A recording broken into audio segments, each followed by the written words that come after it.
into the Gaming Discourse. I'm Tyler Frater, alongside Richard De La Cruz. Hello. And Chief Engineer Lieutenant Commander Connor Frater. Hello. It is Monday, February 20th, 2023. Follow us on Twitter and Facebook at The Gaming Discourse. Go to our YouTube channel, YouTube/Gaming Discourse, where we post videos. Patreon.com/The Gaming Discourse, where you can support us for $2, $4, $7, and $10. You can get early access to videos, access to our Discord server and stuff. I posted a new video Sunday, so yesterday. My favorite level from Half-Life 2, technically it's 2, they overlap, Highway 17 and Sand Traps. Okay, cool. You said Ravenholm, I was going to punch you. I love Ravenholm. Who doesn't love Ravenholm? But it's not my favorite. Ravenholm, that's the point. Yeah, it's not my favorite. Highway 17 is the mission where you have to drive up the coast, and then you get these little optional stops where it's like a house or a boathouse or a gas station kind of thing. And it's a lot of it. There are points where you have to stop on the road, like you have to take down a shield wall or whatever. But a lot of it is optional, and you can drive right past it if you want. But that's always been my favorite level. And so I kind of just went through the level and talked about the things that I liked and what Valve does with like some of the ambiences and some soundtrack stings and stuff like that. And I think it turned out pretty good. So yeah. Also, it feels like that level is like a template for other. I don't know. I say in the video that it feels like if you added a few diary pages and stuff, you'd have a Naughty Dog game. Like a lot of driving, a lot of optional interaction. Because it reminds me of a couple things, but specifically in Last of Us, there's that part where you appear outside of like a bunker or something, and it's when you're with Henry and Sam. Yeah. And it's just a neighborhood. And the neighborhood is just empty houses. I don't think there is zombies anywhere. But you can just walk through these houses and check stuff out, and eventually you get to the point where you get attacked at the end of this sequence. But it reminds me of that, because in these houses, there's just details. Yeah. That you just find diary pages of people's previous lives and stuff like that. And it's just like a really, really slow story sequence, lots of ambience, lots of sort of micro stories, that kind of thing. But probably one of my favorite things in Highway 17, and I talk about this in the video too, is there's a boathouse that you reach in Highway 17.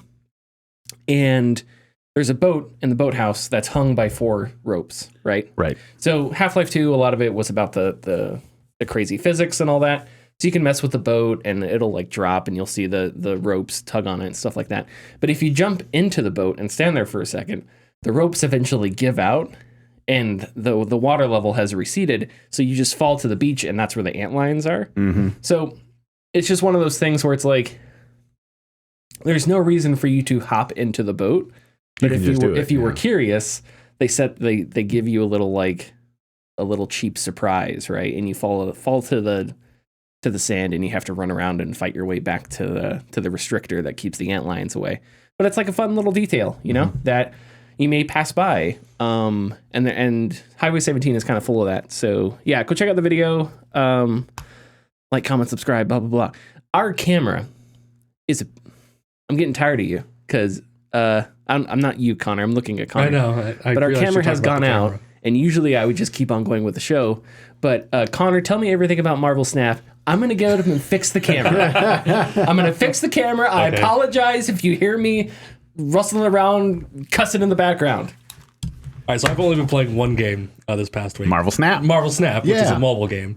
I played a little bit of it, a tiny bit. It is surprisingly fun. Yeah. For a mobile game, it has sucked up too many hours of my life.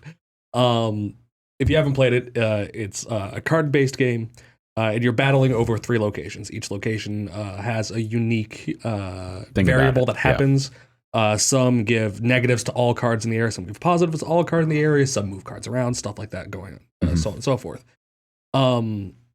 The combos you can make with some of the cards is actually really fun. For example, Wolverine. Wolverine starts off really underpowered, like low power for what Wolverine is, because super soldier, he's very OP. Yes, indestructible. They bake that in, so he comes in really low, and if he gets destroyed, he comes back stronger.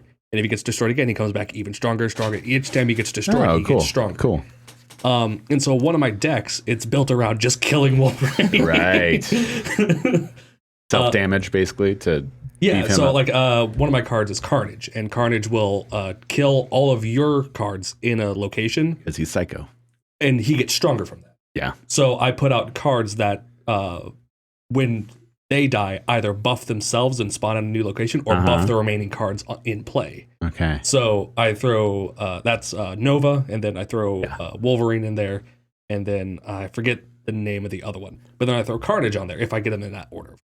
Because if you're lucky enough, card game, randomized. Like feedback, feedback loop. So then that pops off, which brings Carnage up to strength 10 from strength 2 because the 2 bonuses and then killing everyone. Mm-hmm. And then I get Wolverine back at strength 4.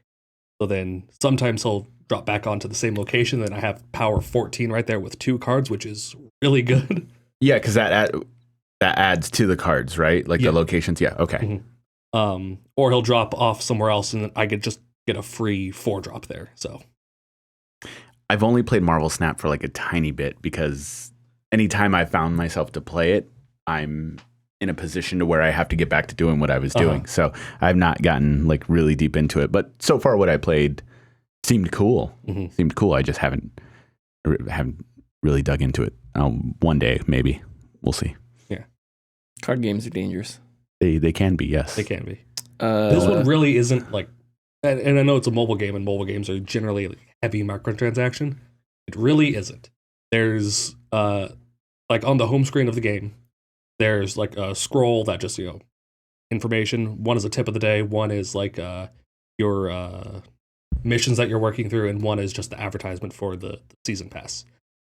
It really doesn't try to push purchasing the in-game currency to you. So it feels like an actual card game. Yeah. Okay. And as you level up your cards, because you instead of leveling up, making them stronger, you just get like you increase their rarity. The first one is like frame break, where it's much larger and goes around the frame, 3D animated, gives a shiny logo. Oh, okay. And as you do that, you unlock your collection, or you increase your collection level, which gives you new cards, more currency, more of the boosts to increase your card levels. So a feedback loop there. But it's really fun, like getting a card to a legendary difficulty and then getting 2 new cards. Like, oh, what am I getting? And I've gotten some crap cards that way, but I've also got some pretty cool cards. Like Yondu is really fun because when you drop him, he's a 1 power, so you only need 1 energy to drop him, 2 strength, and he removes the top card from your opponent's library. Oh, wow. Yeah, and that's strong because what a lot of people have in their deck is Domino, and Domino is a guaranteed turn 2 draw. Oh, okay, because she's lucky. Yeah, because she's lucky. Yeah.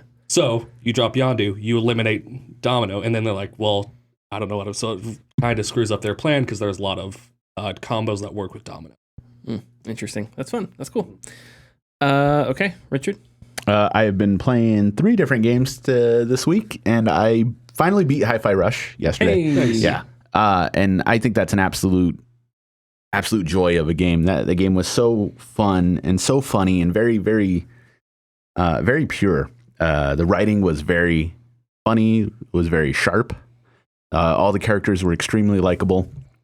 And although the game story itself is kind of a standard fare fight capitalism type deal, and the twists were very telegraphed, I think that everything else came together to be a really, really, really solid game, and definitely on my short list right now for Game of the Year, even though we're not like very much into the year Sure, yet, you know.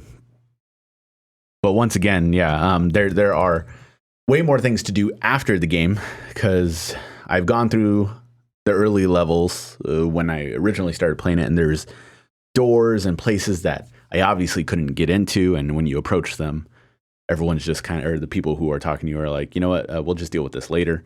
And of course, stages later, you find what you need to get through those doors or those obstacles, and you can't go back until you beat the game. At that point, you then get a level select and whatnot. So encourages you to play New Game Plus, which I don't think I'll do. Not that I don't want to. It's just, of course, so many other things to play.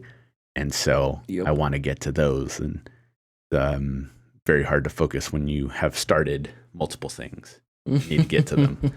But I'm finished with Hi-Fi Rush, so I can move on. And I started to play a little bit of the newest Theater Rhythm title, Final Fantasy Theater Rhythm Final Bar Line is what it's called for the Switch. It came out on PS4 as well, but this is a music rhythm game based off of the entirety of the Final Fantasy franchise's music. So it has every numbered Final Fantasy 11, Final Fantasy 14 Online, Final Fantasy Tactics, the movies. Wow. It has almost everything. I think for the main game, there's over 300 songs. And for future DLCs, they'll be adding Nier, Romancing Saga, Chrono Trigger. They'll be adding like other Square Enix games. Okay. So it's kind of just this really neat celebration of everything. And how it starts off is they give you one key to unlock whichever Final Fantasy you want to start at. So in this instance, I started Final Fantasy 13 because I like some of the songs from there already. And so you receive the main team from Final Fantasy 13. So I received 4 or 5 characters. You install those characters in 4 different spots. And as you progress through the songs and you hit the notes as they come along, your characters will fight enemies on the bottom screen. And after you complete the level, those characters will level up and they'll gain abilities, which will make them stronger for the next time you go through that level or future levels. When you go through a level again and you're more powerful, you will fight through more enemies and they'll rotate, get quote unquote farther as your score gets higher. So you'll get more levels and you'll perform more maneuvers and whatnot. Eventually, you'll end up unlocking summons and airships, which you can attach to those teams to, when you come to a boss, like all of a sudden your summon will come out like as you're fighting and they'll have like a little battle. Yeah. So they have those, there's different types of levels, 3 different types of levels. There are those battle levels where you're running along and you're fighting monsters. There are EMS levels. I forgot what the acronym stands for, but those will actually show you a cutscene of the game as the music's playing, and you'll just kind of just more of an interactive play the notes while whatever cutscene is playing for the game. And there's a third one where you are simply trying to get from point A to point B, and so your character is just kind of running along. But so the main story is going through all of those in order. After you unlock those songs, you can go to quick play. At that point, you can rearrange who you want on team, so you can have like Final Fantasy 1 characters with like 6 characters and this and that, and they all have their cure and fire, and one person's a healer, one person's a attack character or a tank, and so it's very much a pseudo JRPG game, but it's mostly focused on the music, which is the biggest draw of it, because some wonderful music in the Final Fantasy series. And I dig it a lot so far. Oh, it's originally it was on 3DS. Okay. So you would tap. You would tap to the symbols. So you would tap on the symbols when they would come along, and then you would drag it up and down. I assumed that playstyle was going to be taken into the Switch version. There's a touchscreen on the Switch. Turns out it's not. And as I researched it more, it was kind of annoying to go along the lines that they give you, because it's a solid line that will kind of go up and down. You have to move your analog stick with it. And I thought it was imprecise. However, I was just doing it wrong. But I learned that this Final Fantasy Theater Rhythm game is actually based off an arcade game they had in Japan that I did not know about, of course. And that control scheme used 2 analog sticks. You would hold sticks and you would move them. Oh, neat. Okay. So it's using the analog sticks to simulate that. Oh, so cool. That's essentially how you'd play it. But of course, there's not much to say about that. If you love Final Fantasy music, if you love rhythm games, you don't have to be good at them. They have easy mode, of course. Mm-hmm. And that is a great way to play those and to celebrate the entire history of Final Fantasy. And last game I started to play is I started up Midnight Suns, Marvel Midnight Suns. Oh, yeah, cool. Finally. Okay. And it is very impressive. From a gameplay standpoint, I really enjoy it. I'm going to start with the negatives. Its writing is very bad. Uh-oh. Not in a Marvel type of way. In a Marvel movie type of way. Okay. The dialogue is very bad. I talked about Gears of War, how it was very Marvel-esque writing. This is that times. And so every character has to be sarcastic. Every character has to have some sort of quip. And when every character is like that, when everyone is special, no one will. No one will be. Right. Yeah. And the worst part about it is that I don't think I got maybe 2 scenes into the game with him. And Iron Man is such an insufferable character now after the Marvel films. Because he was always a hotshot billionaire playboy, but so is Bruce Wayne. And Bruce Wayne's not an asshole. Bruce Wayne's not a sarcastic. They're two different, definitely two different. They are, people. but I don't recall Tony Stark before the movies being much of that. He was. I really don't know. But in this, he just cannot stop any serious thing that is happening. He cannot stop treating it as a joke, and it does not work. It does not come off well. Doctor Strange is they're all very much archetypes of their comic book counterparts. So Doctor Strange is speaks in old English, tight, he's very prim, proper Doctor Strange. Okay. Which, of course, Marvel movies aren't that way, but Blade is very cool. Blade is Blade. Blade is Wesley Snipes, as far as I'm concerned. But I like how he is approached, for sure. But so the game is from Fire Access, who does the XCOM games. So it's a tactical game using cards as your actions. So you have your field, you have your enemies. You only can perform one movement at a time for each turn. So if my turn is up, I can only move one character once.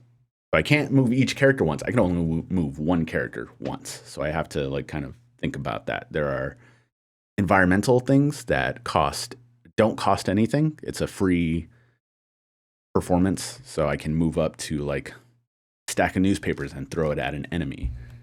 And it can damage them. There are fodder enemies that don't have any sort of health bar. So no matter what, any hit you give them, they'll die. Then there are enemies with health bars, which, of course, depending on which card you get, cause damage to that character. Then there are other environmental hazards, or other cards that cause knockback, where if you hit an enemy, you can choose the direction you want to knock them into, and of course, they'll hit environmental objects and stuff like that. So it's very, as I was playing it, if the cards weren't there, this would be a JRPG.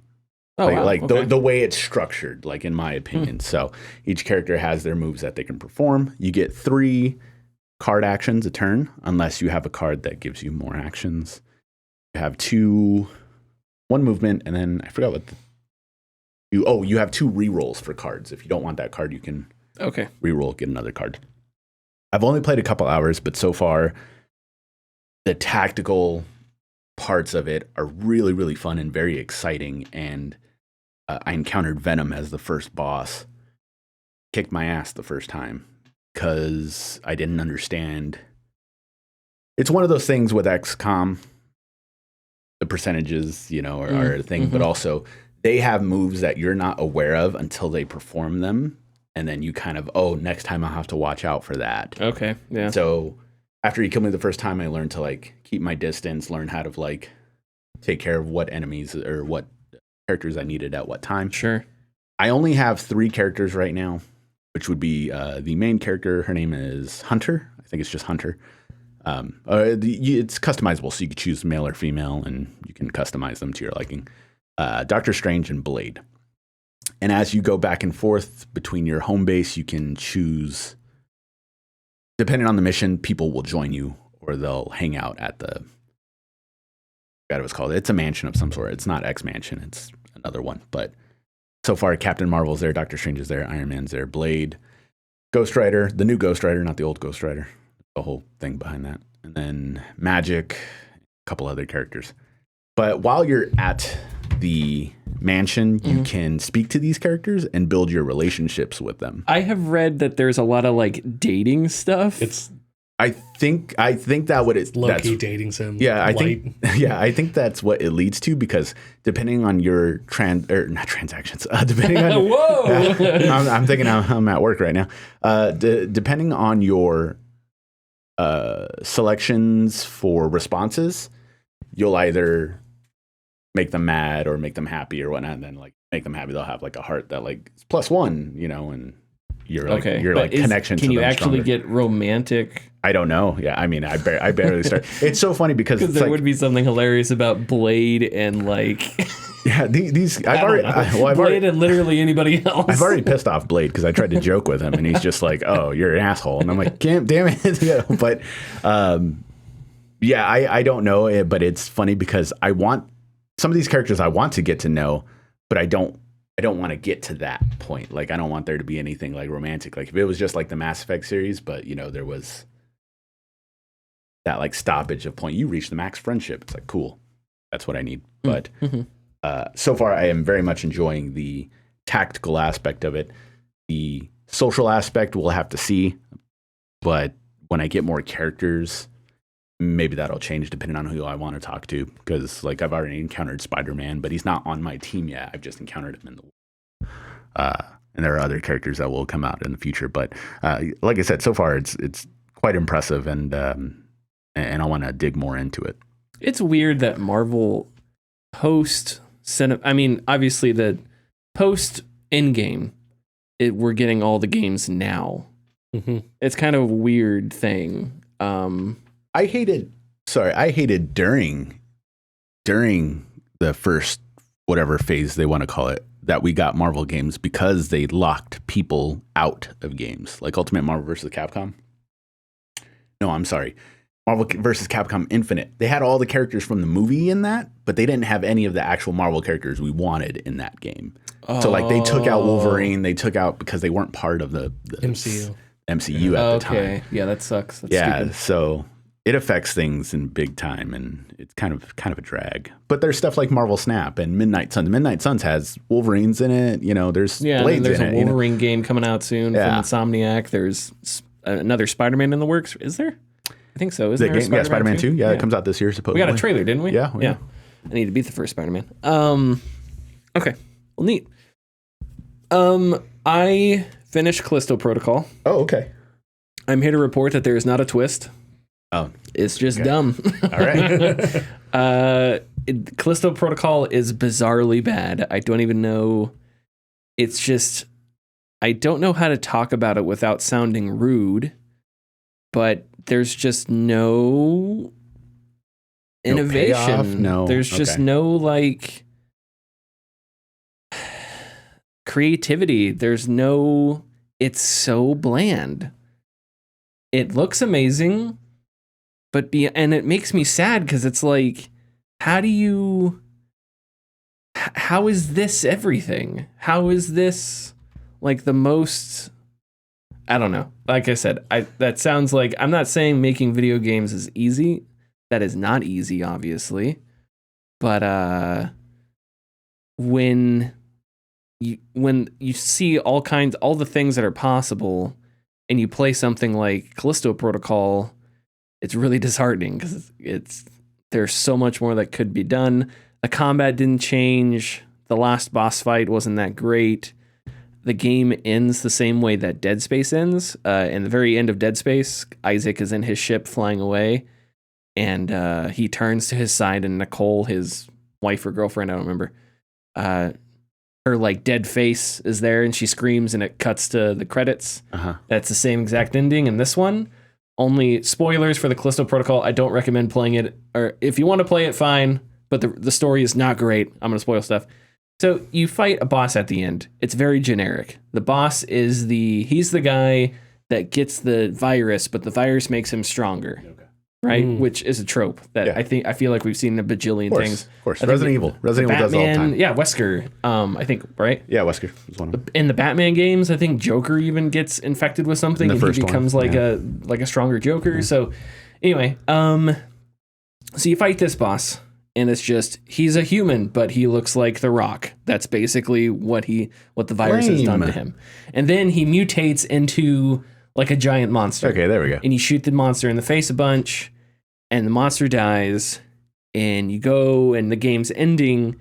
And then right as the game ends, Jacob turns, and the guy you just killed is back in his human form, and he screams in Jacob's face. So it's a mirror of the ending of Dead Space, but this makes even less sense because you just killed that character, and you killed that character after it transformed into a vicious, gigantic beast, but you're seeing them in the form they were before that. It's such a dumb way to end things, and if anything, it points to how little Jacob is characterized, because there's just nothing about him. He doesn't have a wife. He doesn't have kids. He doesn't really have a personality. So what do you put at the end there? I don't know, the guy he just killed. You know, it's just bizarre. It's bizarrely bad. There's a twist at the end of the game. The twist, I don't even remember what it was. It's nowhere near like a Shutter Island type thing. But you're with a character, right? At the end of the game, there's one escape pod. The prison's exploding. There's one escape pod. So Jacob puts the other character, he sacrifices himself, supposedly. He puts the other character in the escape pod, and the escape pod ejects, and they're flying away from the base as the base is exploding. And then that character starts to narrate as if what you've been experiencing is that character's relaying of what happened on Callisto, aka, like in 300, how the guy that's narrating 300 is at the end of the movie. It's like he's telling the story to all the other Spartans as they go for the final battle. So she narrates, but then it goes back to Jacob's perspective. And that's what happened there is they must have like storyboarded it or something. And then they realized this doesn't make sense. So they put narration in, but then it cuts back to Jacob's perspective. So it's like, and that's jarring because you leave Jacob's perspective to go to this girl. This girl narrates, and you're like, okay, she's the person, she's the main focus now. Yeah. And then it cuts back to Jacob, and it's like, well, wait, that's so weird. That's like, you're not supposed to do that. Like, you can't just jump perspectives all of it. The ending is so baffling. I don't know, man. I want it to be so good because the visuals are amazing, and it's just like, if you just added a couple different weapons, a couple different enemy types, you'd have a really cool game, a really fun sci-fi, but it's just, there's nothing new. There's no scary enemies. There's not even different enemy. Like one of the enemy types is one that crawls on the ground and explodes. Basic kind of thing. Mm-hmm. But it doesn't even throw those at you with other enemies. Partially because the game's combat mechanics have trouble handling multiple enemies, but it doesn't even throw like different enemy types at you to force you to do different things. So I hope that they can come back, and I hope they do Callisto Protocol 2 or something, because the ambience and the lighting and the visuals are great. You just need a game to make that better. Sounds like one of those, like, I don't want to say run-of-the-mill Steam games, but one of those Steam games that's very high in production value, but made by an indie team that just comes out and is Them and Us, that game I played last year. That was a Resident Evil clone. Yeah. It did those things well, but it wasn't there. Like it didn't understand what it was trying to do. So, right, yeah. It was like a director that mimics another famous director's style without understunderstanding the style. Right, yeah. But in this point, the director is the same guy. Yeah. Which is weird. And they obviously more people than, I don't remember the guy's name, but the James Cameron. The creative director for Dead Space. Right. I don't remember what obviously he is not the only person responsible for Dead Space and Callisto Protocol, but you know my point. I do, yeah. But it's like they took one of those games and like just kind of bumped it up to AAA, and they're like, yeah, here, yeah, or 4A, if whatever. We remember that. Is correct. Okay, but on the plus side, so PlayStation has its subscriptions, right? Yep. And the highest one is like premium. Premium, yeah. And I kept seeing these, I didn't ads. If you go into the PlayStation Plus section of the PlayStation Store, there's a little upgrade button. And as you get near to the end of your PlayStation Plus subscription, you can upgrade and pay the prorated. Like, yeah. So it was like a couple of weeks ago, it was like pay $12 to get it. And I was like, yeah, whatever. I don't want to do that. Anyway, the other day it was like pay $0.00 to upgrade for 2 weeks. And I was like, well, hell yeah. Let's go, baby. I was like, right before I go on vacation, I'll upgrade that shit. So I upgraded it. And I was looking through the games, and Uncharted Lost Legacy was there. Yeah. And I was like, well, hell yeah. So I downloaded Uncharted Lost Legacy, and I'm playing it, and it's enjoyable. It's pretty good. It's interesting. I remember it getting like okay reviews. Yeah, it got 8 to 9s. Yeah. I don't really remember, but I kind of had my, like, I want to amend, because we had our Uncharted 4, what can be Uncharted 5 discussion a couple weeks ago. Yeah, like 2 weeks ago, yeah. So I am not against returning to the Uncharted universe. Nathan Drake needs to be left the fuck alone, though. Let him live his life in peace, please, right?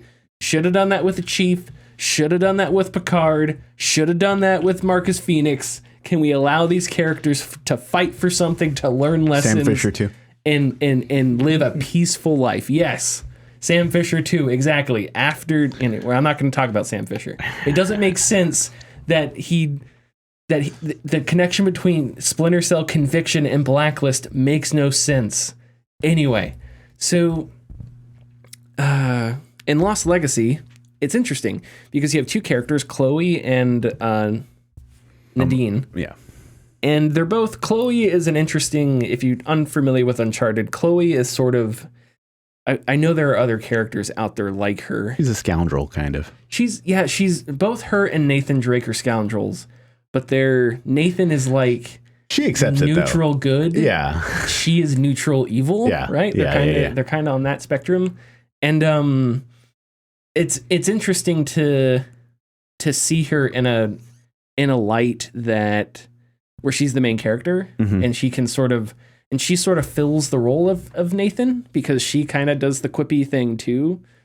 But where Nathan may feel bad about blowing up an idol, she's like, oh, well, that happened. Like, she's kind of on the other end there. I don't think she has the same reverence for she's in it for the money. She's in it for the money. She doesn't have the same kind of reverence for like the history and stuff that Nathan does. Nadine is interesting because Nadine was sort of a villain / reluctant ally, I think, at the end of Uncharted 4.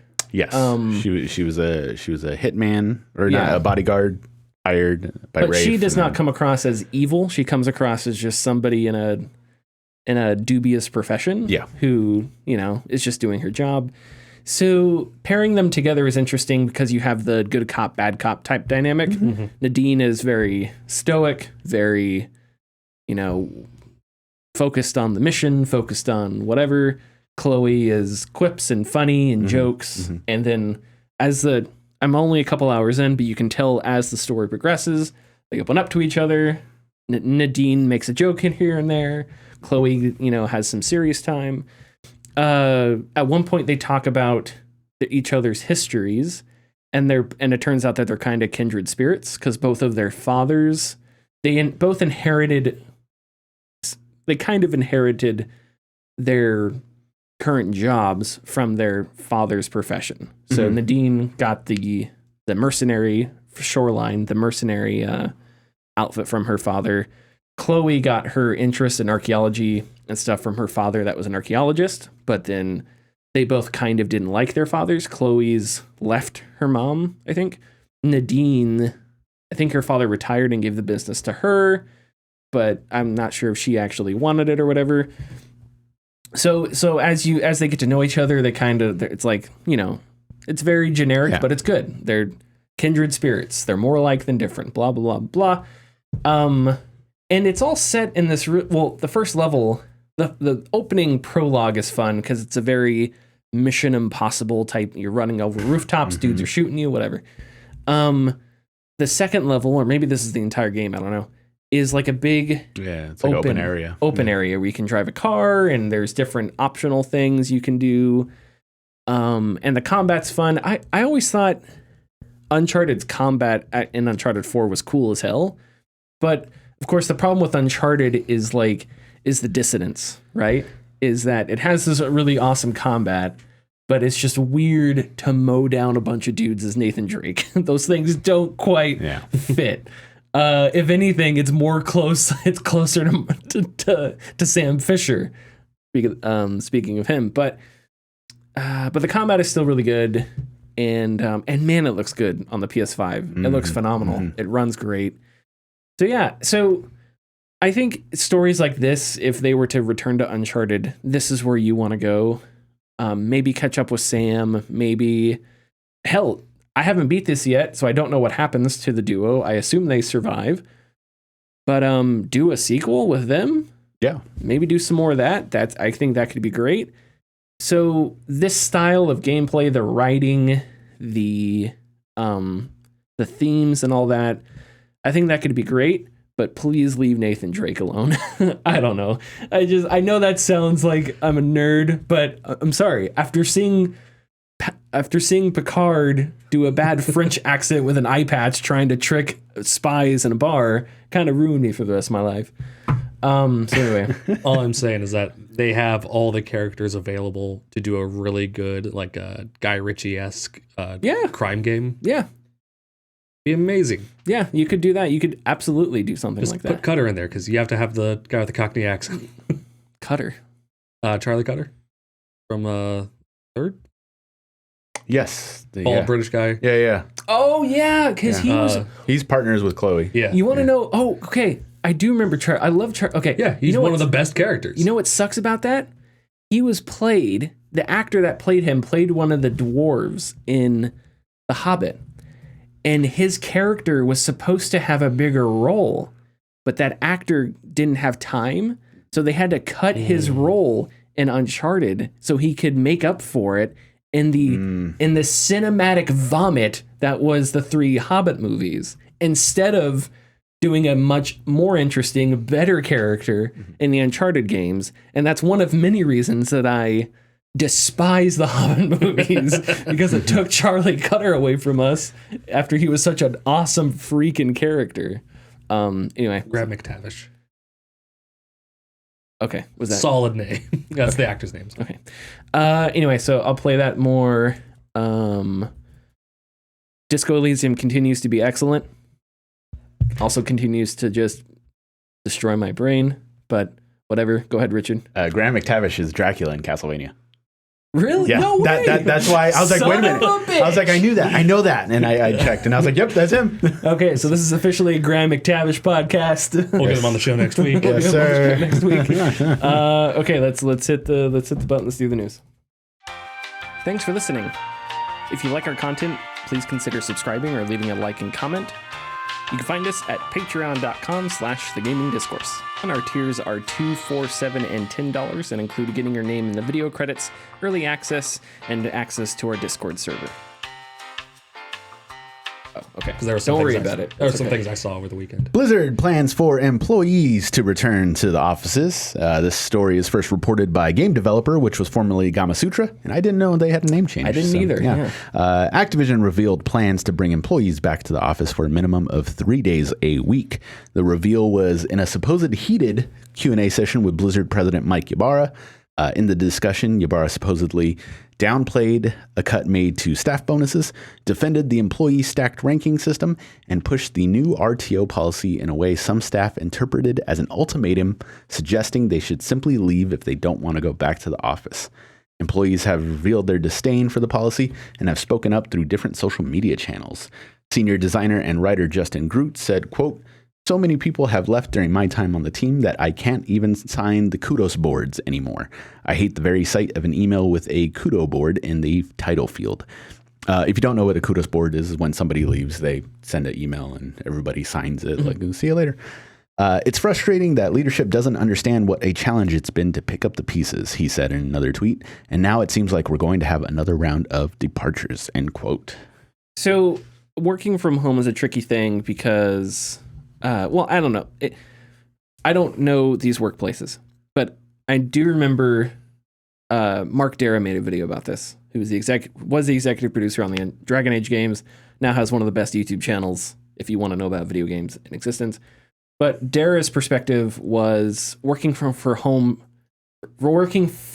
for him wasn't always great because part of his development process was every now and then he'd walk around the office, go to each person, talk to them in person, look at what they were doing.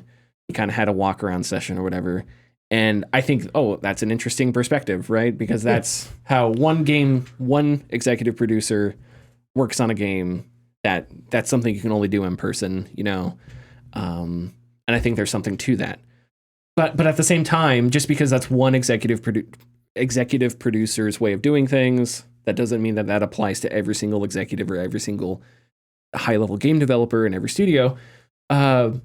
I think the backlash to this is interesting because, as the story pointed out, as game developer pointed out, employees have spoken out about Bobby Kotick and stuff, but to the extent that they are speaking out against the RTO policy, I think is a bit different. Or it is a bit different. And it's a little more, not vitriolic, but just a little more blunt, I guess.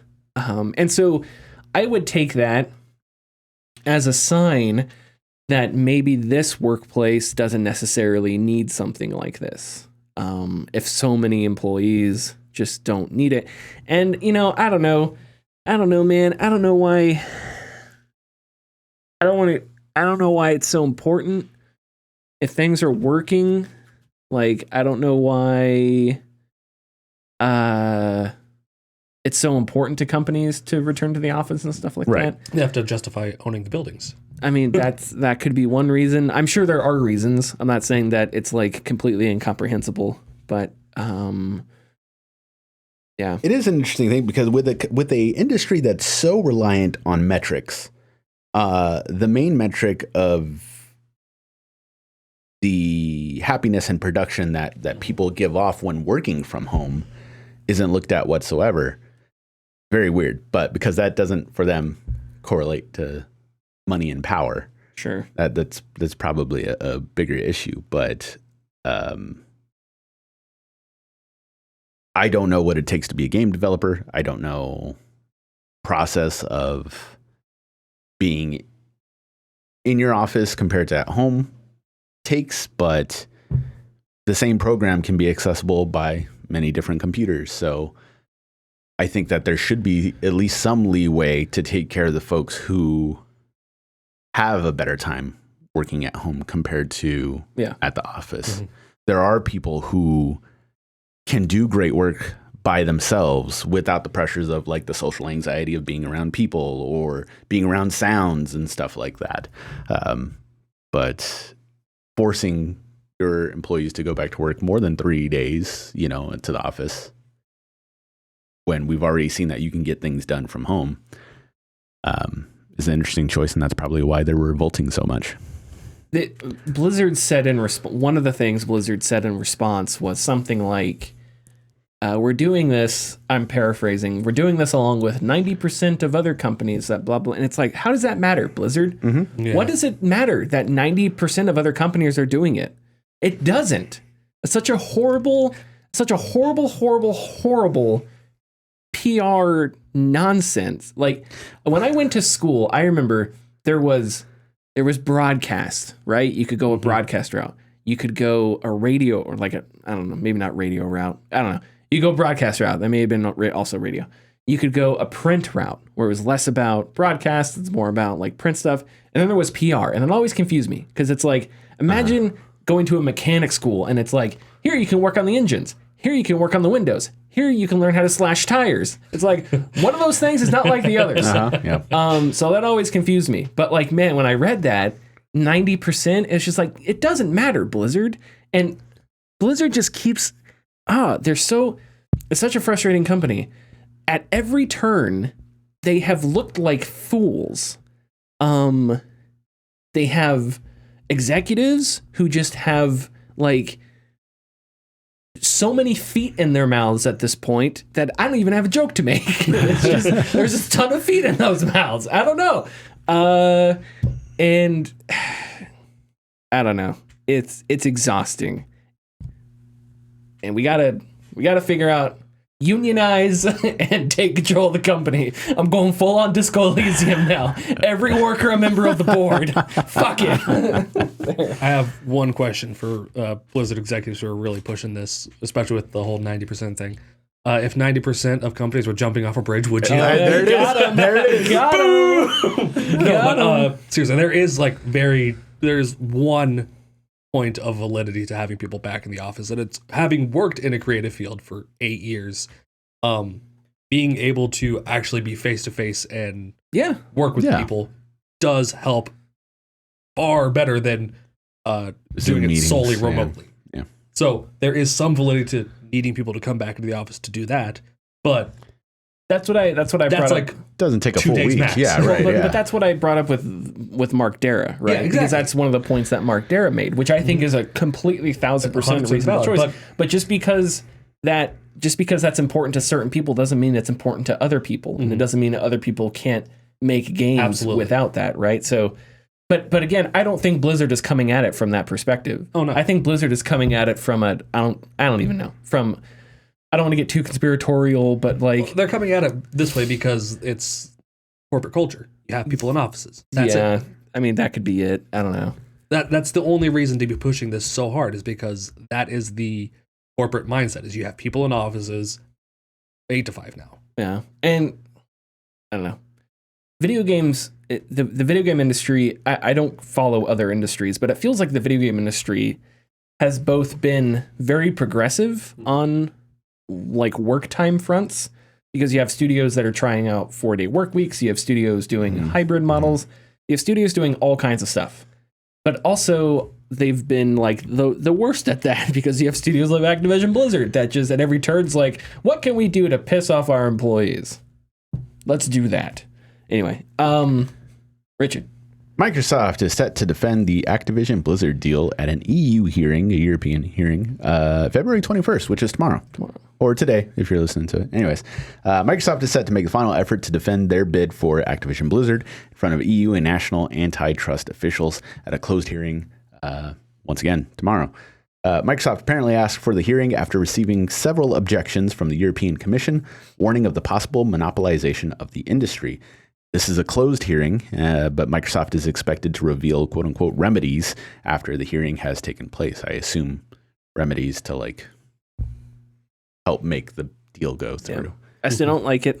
I still don't like it. I love me some Phil Spencer, but I still do not like the idea of Microsoft merging with Activision Blizzard. So yeah, this seemed like a sweetheart deal. Like at the start when they announced it, it was like, oh great, you know, we were like kind of knee deep in the Activision Blizzard stuff, and Microsoft kind of was seen as this like, well, maybe they'll fix everything. Oh, we can get more different games from Activision instead of Call of Duty. Nowadays, this just seems like kind of a headache. Yes, and I'm wondering, the last couple weeks specifically, Microsoft is really trying a little too hard to get this deal going, and I just wonder if it'll be worth it in the end.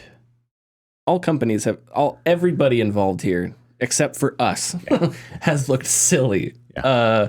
You know, we're only third in market share. Please, may I have some more? Every single, and then on PlayStation's front, it's we're like, if you do this, instead of 5 we will billion. have to wear X's on our chest or die. Like, it's just ridiculous. So everyone has looked silly in this, but I think PlayStation could look silly, whatever. All Jim Ryan does is look silly. That's why they gave him the job. Mm-hmm. I don't know why. Just a dig at Jim Ryan. But Microsoft is at least trying to win something here, and they have not been doing themselves any favors. No, they haven't. So yeah, and yeah, like I've said a gajillion times, corporate consolidation, I just don't think is ever a good thing. Like, look at Marvel right now. How many different companies have Marvel video games, right?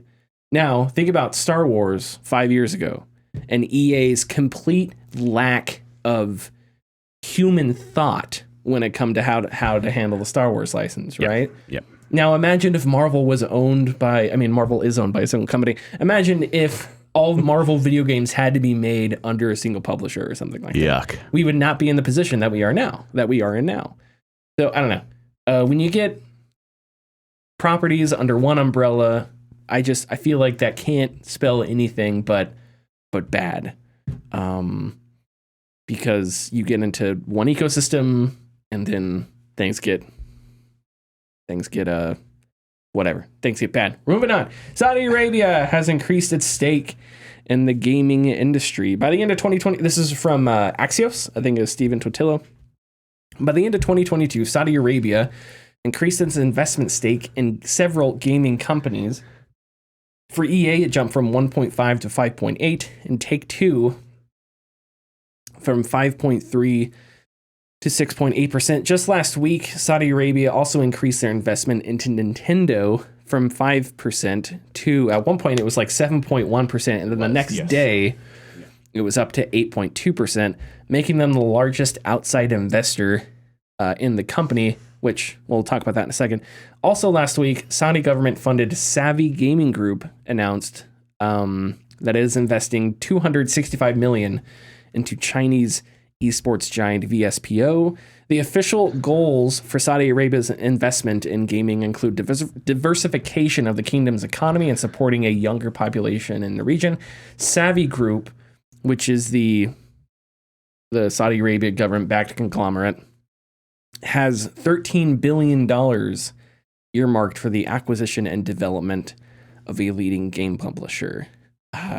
So Saudi Arabia is not a great company to take money, or a great country to take money from. Yeah.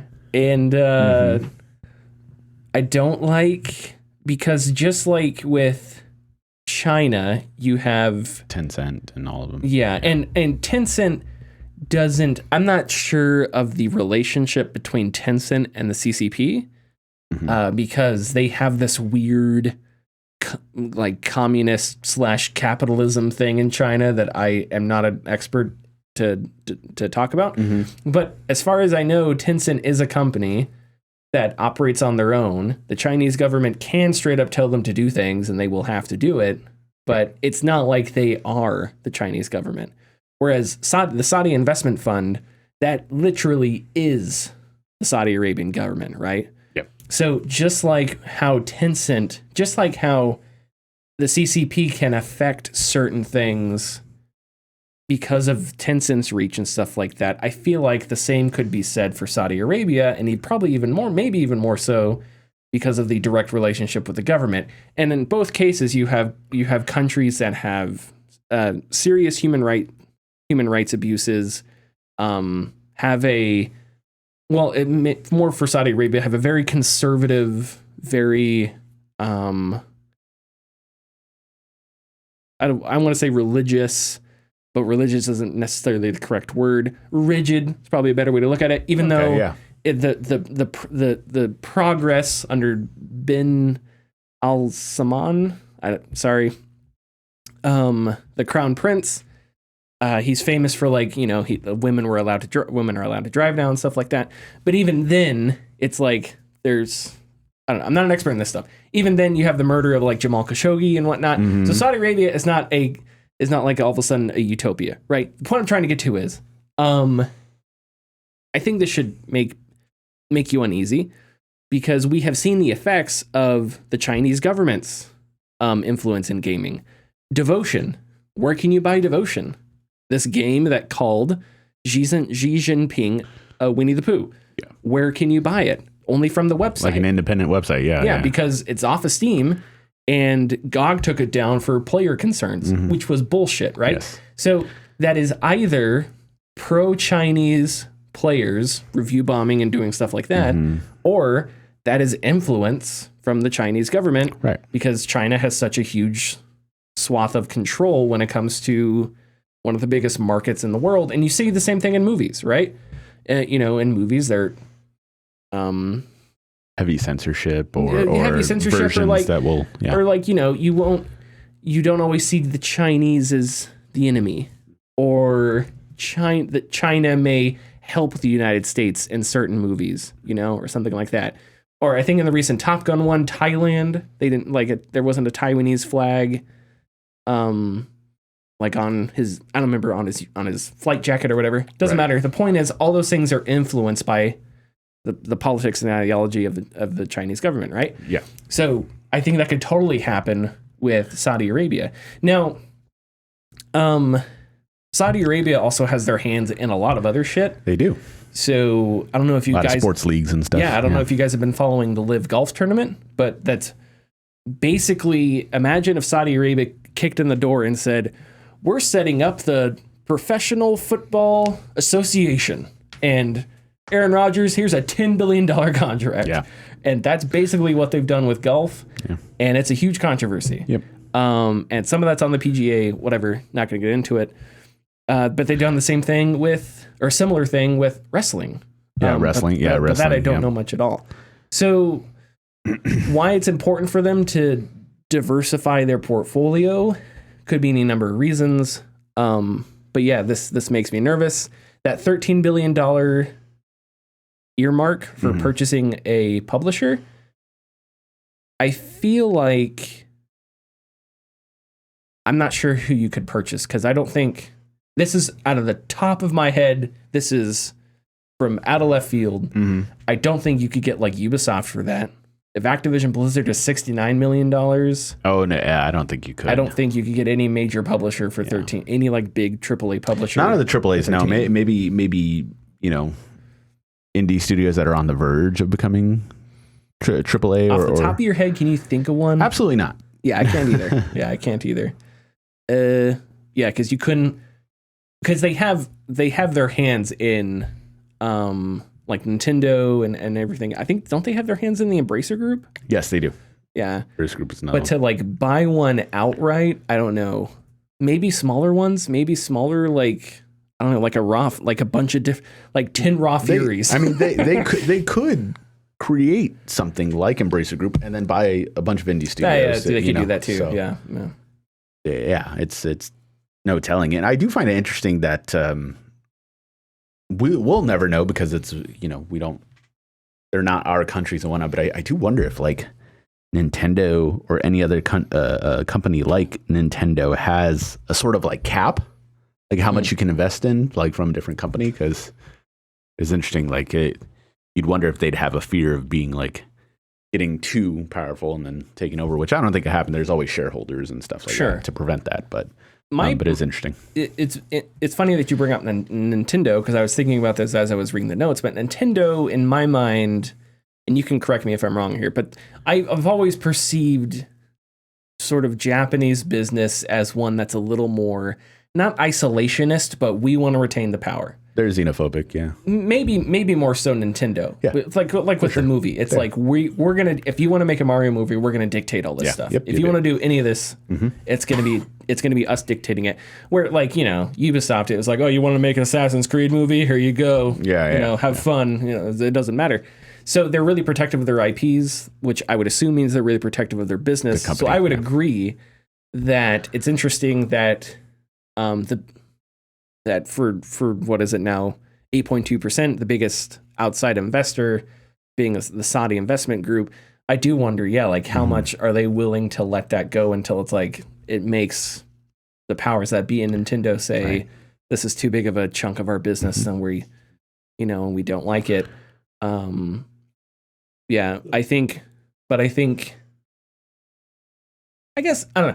I guess every business is like that, but I've always perceived like the Nintendos of the world to be a little more resistant to that than maybe someone like Electronic Arts. Yeah.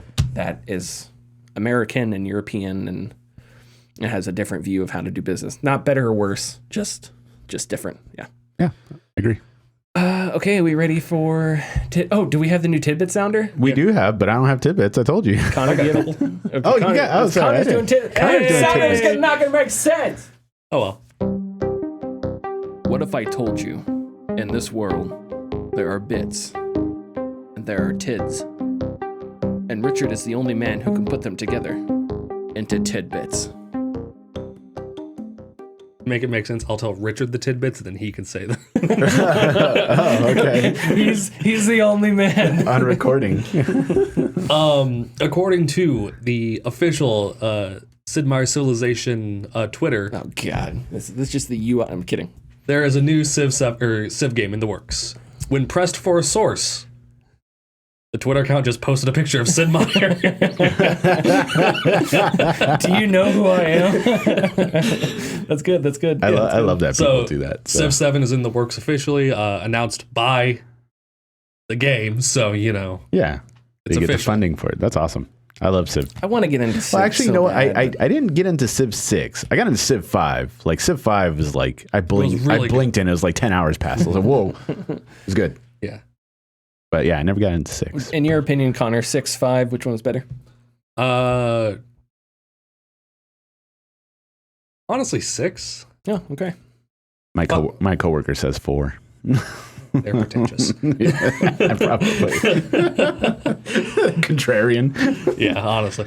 That's the guy that's like, the best Halo Reach. It's like, get the hell out of here. You were born in 2006. That's why you think it's the best. Anyway. Dead Island 2, originally due in 2015, they have changed their release date. It is now coming out a week earlier than predicted. Coming out April 21st. They should really just push it a day further and just go for the meme. Yeah. Release it on 420. There we go. No, you know, that seems like a good sign when you push your release date up. Yeah. It's been, you know, God, the spring is so crazy. It is. And Atomic Heart just came out on Game Pass. Did it? Yeah, it came out yesterday or today. I'm gonna have to no, it comes out tomorrow. Yeah, I'm gonna have to sign up for Game Pass. You know, I have been watching Atomic Heart for a long time. It is so weird to see what has happened. Yeah, its reviews are all over the place, man. Man, I remember discovering Atomic Heart. I know how this is gonna make me sound. I don't give a shit. I remember seeing it when nobody knew what it was, and I was like. It was like finding a book in a bookstore that was like some witchcraft shit and being like, you guys see this over here? Like, have you see this book? It's got human skin on it. Like, go ahead, Connor. So this is reported by Eurogamer, but according to Remedy's CEO, Tara Vitrala, Alan Wake 2 is now fully playable from beginning to end. Nice. Can't wait. So Can't wait. polishing I'm process. I'm gonna have to play that again. Also, Alan Wake straight up looks like Jake Gyllenhaal, and that's awesome. Jake Gyllenhaal looks like him. I'm kidding. Did they? Because in the first game he really didn't. No, but now his like beard is grown because he's like hardened now. And yeah, if you look up the trailer for it, they could put Jake Gyllenhaal into a live action movie, and it would just be one for one. I tell you what, Jake Gyllenhaal would absolutely kill it because you give any role to Jake Gyllenhaal and he'd absolutely kill it. Because he's just an amazing actor. We'll have him on the show next week. I was gonna ask next week. I was gonna ask. What was I gonna ask? Damn it! We were talking about Alan Wake. Jake Gyllenhaal. Oh God! No. Okay, it's gone. All right, go, Connor. One last one. A city builder game has taken off of Steam after a fan goes rogue. Yeah, this is bullshit. So I saw this title. I don't know what it's about. So the game Workers and Resources, Soviet Republic, is a city builder. Okay. A fan wrote a guide how to play the game more realistically and efficiently. And while the devs were working on an upcoming update for the game, they let him know that they're going to be doing some of the things he said. Okay. And that in a gesture of goodwill, they're going to include him in the credits. Oh, okay. When he found out that it wasn't going to be till after the thing is released, the update is released, he started submitting DMCA takedowns on all of their online presence. Oh, wow. To the point where the game has been removed from Steam. That's wild. That's crazy. Apparently, the guy who's doing this is also a lawyer. Oh. And from the studio, they released a statement saying it's very disturbing. First, the individual with knowledge of the law thinks he can better secure his rights than some other players. Another aspect we would afraid to put him into the credits would be other players would get angry about it because his ideas were definitively not new. Working on some other people's ideas, making the game, modifying the game. They also say legally he does not have any ground to stand on. Okay. And so really this is just damaging their pocket while they have to go through legal stuff. Yeah. Wow. So Richard, what's that thing you like to say about gamers? They're They suck. There you go. That's it. DMCA's. Has a DMCA ever been used? The fourth one is my favorite. Has it ever been used the way it's supposed to? Once in the history of humanity? No, it hasn't.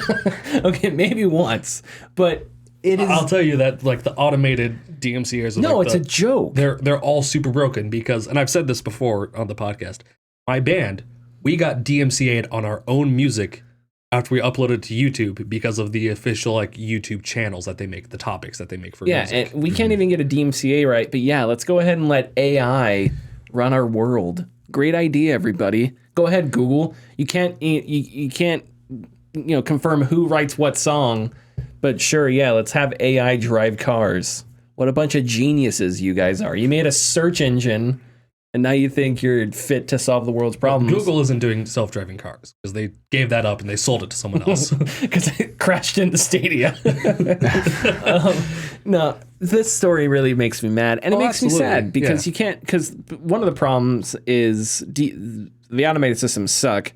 Mm-hmm. The other problem is that once the automated system decides to screw you, to kick in, then you have to figure out how to get somebody to help you.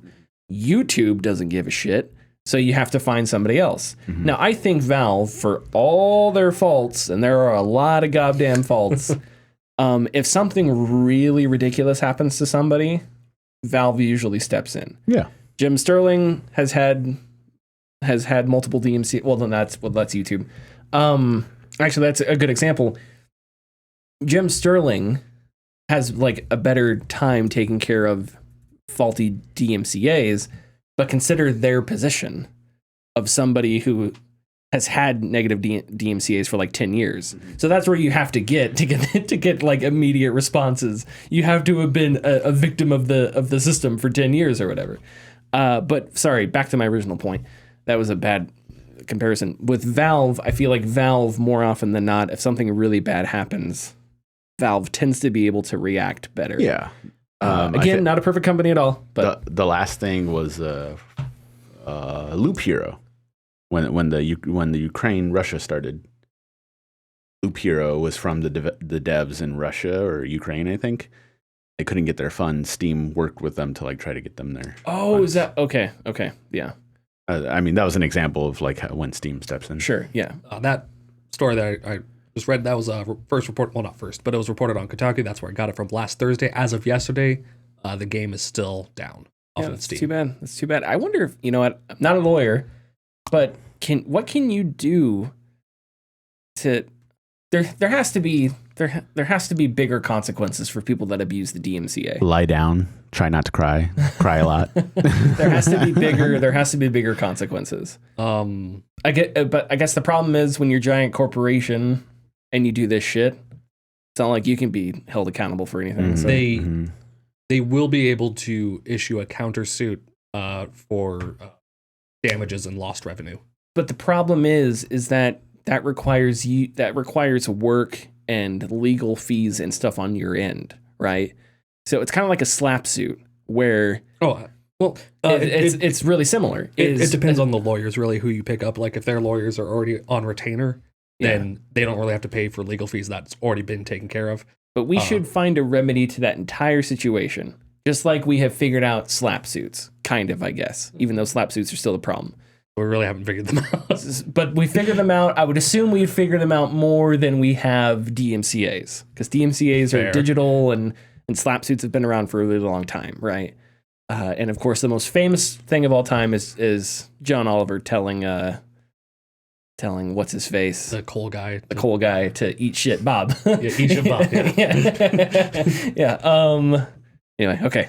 Is that all That's all I got. Can we hear the new sounder just one more time? What if I told you, in this world, there are bits, and there are tids, and Richard is the only man who can put them together into tidbits. You know what you did, and I realized it when you played it the first time, is you don't say world, you say whirl, and so it makes me think of The Room. Yeah, I tire of this whirl. Oh, hi, Richard. Tired of this whirl. All right, well. So, fun fact.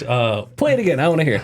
Fun fact, when we got the song for that, I was like, oh, this reminds me of The Matrix, and looked up the Morpheus. Yeah. He was looking for the quote, what if I told you? Yeah, what if I told you? Okay. It's not an actual quote. Right. Oh, it's not? Oh, no, it's not. Yeah, it's right. It's from a meme. Yeah, it's the meme, right. Yeah. Everyone just assumes it's from the movie, but no, it started with the meme, the what if I told you meme. His death scene is whack, dude, in the MMO. Morpheus. Oh, I'd never played it. That's whack. Play it one more time. I want to hear this whirl. I want to hear this Tommy Wiseau. What if I told you in this world? Ah, damn it! Son of a bitch! And Richard is the only man. All right, it still works, I guess. He's in there slightly. Yeah, it's silent. Yeah. Follow us on Twitter and Facebook at The Gaming Discourse. Go to our YouTube channel, YouTube/Gaming Discourse. Check out the new video about Highway 17 and sand traps. Camera decided to take a nap. Don't know why.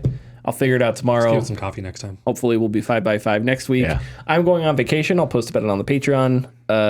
But anyway, we'll talk about it. I won't be here. It'll be fine. Bye. Bye.